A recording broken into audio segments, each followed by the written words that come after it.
about that 1966 Beatles track, Tomorrow Never Knows? Steve, that is a groundbreaking Beatles track.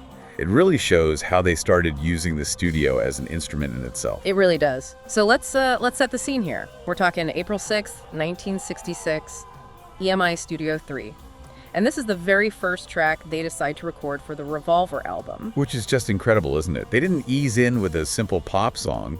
They jumped straight into the deep end with their most experimental idea yet. They threw out the rule book from day one, and it all started with this now legendary request from John Lennon. Right. He turns to his producer, George Martin, and says something that just should not have been possible in 1966. He says, I want to sound like the Dalai Lama chanting from a mountaintop. Exactly. And, in a world without digital effects, without plugins, that's just a completely abstract, impossible demand. But the wild thing is, the song's foundation was almost shockingly simple, which kind of allowed for all that chaos on top. That's the key. The entire song, and I mean the entire thing, is built on one single chord. Just one. Just one. C major. It just drones on and on. And in 1966, pop music was all about chord changes. Catchy progressions. So this was already revolutionary before they even added any of the weird stuff. It was meant to be a trance, a meditation. And the lyrics, they came straight from Timothy Leary's The Psychedelic Experience. Which was itself based on the Tibetan Book of the Dead. Right. So the whole thing, lyrically and musically, is designed to be this kind of hypnotic chant. And the rhythm section just locks that in. The bass line, and we should be clear, we're pronouncing that B-A-S-E, bass. Yes, the bass line. It barely moves at all. It just pulses, again, flying in the face of all those busy melodic bass lines of the era. So you have this incredibly steady, almost tribal foundation. And then, on top of that foundation, they unleashed absolute sonic chaos. Which brings us to Paul McCartney, basically acting as the world's first bedroom producer. This is the big aha moment. It really is, because this is where sampling begins. Not in a studio, but in Paul's living room. He was just recording random noises onto tape. Like, what kind of noises? Anything. Wine glasses clinking, weird bits of feedback from a guitar, some orchestral sounds from his Mellotron. Then you get out a pair of scissors. Actual scissors? Actual scissors. Yeah. He'd physically cut the piece of tape he liked and then splice the two ends together to create a physical loop. So every time you use a loop in GarageBand or Logic today, this is where it comes from, this physical hands-on process. It's the direct ancestor of the Akai MPC, of every sampler. And he came into the studio with 5 of these finished loops ready to go. Okay, so what were these 5 loops of chaos? Well, the most famous one is that seagull sound, which wasn't a seagull at all. No. No, it's actually a distorted electric guitar, but recorded and then played backwards. Then you had an orchestral chord for the Mellotron, but he sped the tape up so much it just sounded like this high-pitched scream. A scream, okay. What else? There was a sort of fuzzy, sitar-like drone, some processed laughter that sounds almost demonic when you hear it isolated, and then just more pure guitar feedback. So how on earth did they manage to play 5 different loops at once? Well, that's where the mayhem comes in. They couldn't. Not on one machine. So they had to requisition every available tape machine in Abbey Road. The entire building's worth of machines. Pretty much. They had 5 machines set up in different rooms, even out in the hallway. And it wasn't automated. Right, you couldn't just press play. No. You had people, engineers, assistants, literally standing there holding a pencil through the center of each loop to keep the tension right. So they're physically holding the loops as they run. Yes. And they're using their fingers to manually slow down the reels or fading the volume up and down randomly on the mixing board. It was a live performance of sampling. One take. If you mess it up, you start over. Exactly. The pressure must have been immense. But that performance is what you hear on the final record. It's a collage assembled in real time.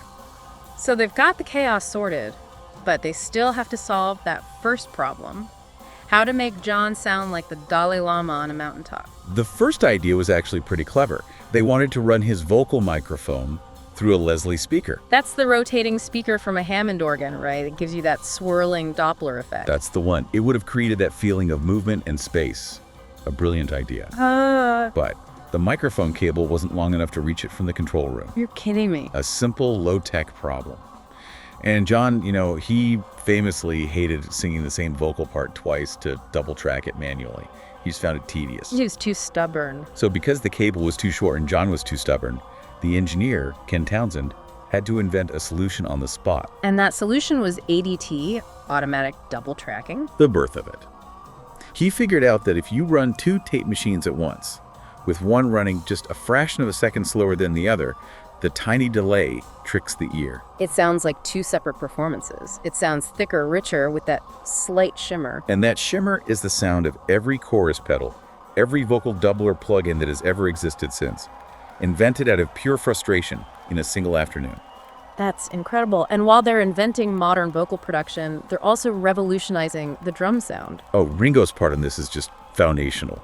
There's a complete rejection of that crisp, snappy 1966 drum sound. This sounds heavy. It sounds huge, but also kind of muffled, like thunder heard from a distance. How did they get that? A few tricks. First, they tuned the drums way down, lower than normal. Then they put the microphones extremely close to the drum heads. To get that proximity boom. Exactly. Yeah. And then, for the master stroke, they dampen the skins with Lipton tea towels. Tea towels. The most British solution imaginable. It deadened the ring, leaving just the pure, dull thud. Then they compress that signal really, really heavily. And that sound, that's the blueprint for so much. You can hear psychedelic rock in there, early heavy metal for sure. And you can absolutely hear the roots of hip-hop. Yeah. That compressed, thudding kick and snare is the essence of boom bap production. All from some towels and a compressor. It's amazing. And they didn't even stop there. They started using backwards effects on other instruments too. Beyond just the guitar loop. Oh yeah. This was all physical, remember. You record a guitar solo or a cymbal crash, then you literally take the reel of tape off, flip it over, and play it backwards while recording it onto the master track. Which gives you that signature sound, that sort of reverse breathing, sucking sound that's impossible to create any other way. And it was so risky. If you made a mistake on that backwards take, you couldn't just hit undo. You just ruin the whole track. That commitment to the process, I mean, you can hear why it influenced everyone from Jimi Hendrix to Pink Floyd. The entire genre of shoegaze is kind of built on that sound. It really is. Yeah. And the most mind-blowing part of all of this, the part that ties all these inventions together, is the time it took. How long? They did all of it. Yeah. The loops, the ADT, the T-towel drums, the backwards solos, in about 7 hours. 7 hours for the whole track, from start to finish. For the whole track. It was the first song they did for the album, all in one session. That is just, it's almost unbelievable. Today, a producer might spend 7 hours just picking a snare sound. A lot of the credit goes to the engineer, Jeff Emmerich. He was only 19 years old. Just a kid. And he was willing to break all of EMI's strict rules about how you were supposed to place mics or, abuse the equipment. He was fearless. The perfect partner in crime for what they were trying to do. He was. It just shows that sometimes, limitations are what force you to be truly creative. They didn't have the tools, so they just invented them. So when we step back, what is the ultimate takeaway here? What does this one song really represent? It's a genuine inflection point. It's right up there with Dylan going electric.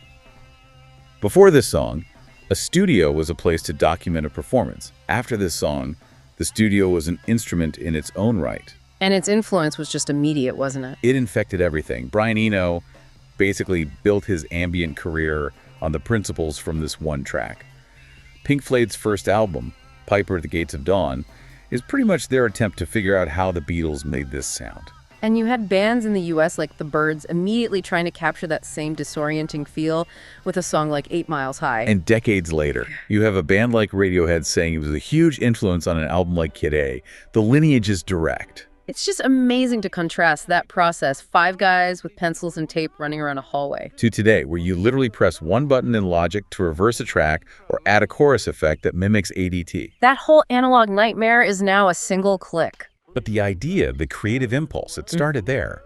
Every producer working with loops today, every artist building a soundscape that couldn't exist in nature, is a descendant of that one chaotic 7-hour session. Which is why I think it still sounds futuristic, even now. It's a revolution that never really got old. Exactly. They taught everyone that sound doesn't just have to be captured. It can be built from the ground up. Well, thanks for joining us today. Whenever you feel like knowing more about the Beatles, visit us at BeatlesRewind.com. Every day, we do something new there. Song reviews, album reviews, movie reviews, book reviews, documentaries, trivia, all things Beatles, every day, 8 days a week. You can find us on the website, BeatlesRewind.com. You can subscribe on Spotify, Apple Podcasts, YouTube, Amazon Podcasts, practically anywhere on the intertubes. The Beatles, all day, every day. Cass, we'll do it again tomorrow. Right. Yeah. Absolutely. Talk to you then. Until next time, when you listen. Your mind conducts its own symphony.